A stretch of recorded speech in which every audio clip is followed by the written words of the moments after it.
سلام به همگی. دوست دارید که درباره آفریقا چیزای جدید یاد بگیرید؟ آفریقا 54 تا کشور داره و امروز میخوایم کشورهای آفریقایی رو به همراه پایتختشون رو یاد بگیرید. الجزایر، اسم پایتخت این کشور الجزیره هستش. آنگولا، اسم پایتخت این کشور لوآندا. کشور بنین، اسم پایتخت این کشور پورتونوو هستش. کشور بوتسوانا، اسم پایتختش گابرونی هستش. کشور بورکینافاسو، اسم پایتخت این کشور اوادادوگو هستش. کشور بوروندی فقیرترین کشور جهان هستش و 2 پایتخت داره و اسم پایتختاش بوجامبورا و گیتیگا هستش. کیپ وردی یک کشور کوچیک هستش که جزیره‌ایه و توی اقیانوس اطلس هستش و اون کشور اسم پایتختش پرایا هست. کشور کامرون، اسم پایتخت این کشور یائونده هستش. جمهوری آفریقای مرکزی وسط ترین نقطه قاره آفریقا هستش و اسم پایتخت این کشور بونگی هستش. کشور چاد، اسم پایتختش انجمینا هستش و بین شمال و مرکز آفریقا هست. کوموروس کشور کوچیک داخل اقیانوس هند و اسم پایتخت این کشور مورونی هستش. جمهوری دموکراتیک کنگو دومین کشور بزرگ آفریقا هست و اسم پایتخت این کشور کینشاسا هست. جمهوری کنگو اسم پایتختش برزاویل هسته.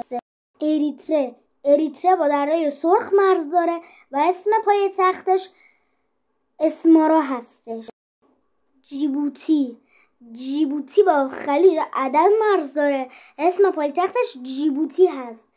کشور مصر، این کشور توی آفریقا و آسیاست و اسم پایتخت این کشور قاهره هستش. کشور اتیوپی، آدیس آبابا اسم پایتخت این کشور هستش. کشور گابون، اسم پایتخت این کشور لیبراویل هستش. زامبیا، اسم پایتخت این کشور بانجول هستش. غنا، اسم پایتخت این کشور اکرا هستش. کشور گینه، اسم پایتختش کاناکری هستش.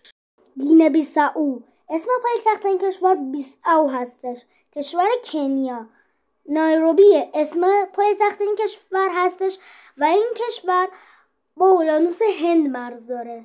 کشور لسوتو یک کشور کوچیک توی آفریقای جنوبی هستش و اسم پایتخت این کشور مصروب هست. کشور لیبریه، اسم پایتخت این کشور مونروویا هستش.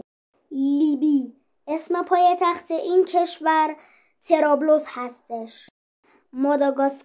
ماداگاسکار بزرگترین کشور جزیره آفریقاییه و اسم پایتخت این کشور آنتاناناریوو هستش.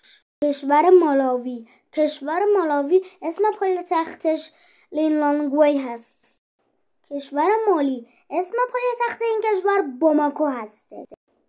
کشور موریتانی، اسم پایتخت این کشور نوکشات هستش. کشور موریس، این کشور توی اقیانوس هند هستش و اسم پایتختش پورت لوئیس هستش.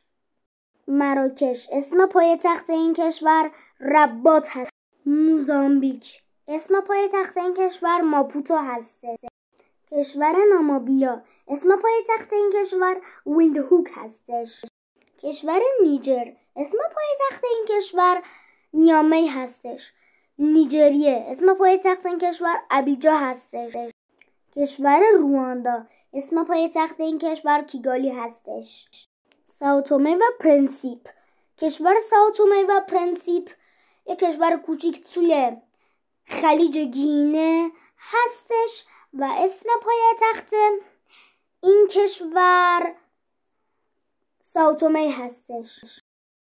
سنگال اسم پایتخت این کشور داکار هستش. سیشل، کشور سیشل کوچکترین کشور آفریقایی هستش و توی اقیانوس هند هستش و اسم پایتخت اون کشور ویکتوریا هستش. سیارالیون اسم پایتخت این کشور فریتاون هستش. کشور سومالی اسم پایتخت این کشور موگادیشو هستش. جنوبی این کشور 3 تا پایتخت داره و اسم پایتختاش پریتوریا، کیپ تاون و برموفن هستش. سودان جنوبی اسم پایتخت این کشور جوبا هستش. سودان اسم پایتخت این کشور خرطوم هستش. کشور سوازیلند اسم پایتخت این کشور امبامانی هستش. کشور تانزانیا اسم پایتخت این کشور دودوما هستش. گینه استوایی اسم پایتخت این کشور مالابو هستش. کشور تونس اسم پایتخت این کشور تونس هستش. کشور زامبیا اسم پایتخت این کشور لوساکا هستش. زیمبابوه اسم پایتخت این کشور هراره هستش. اوگاندا اسم پایتخت این کشور کامپالا هستش. کشور توگو اسم پایتخت این کشور لومی هستش. کشور ساحل عاج یا همون کوت دیگووار اسم پایتخت این کشور یاموسوکرو هستش.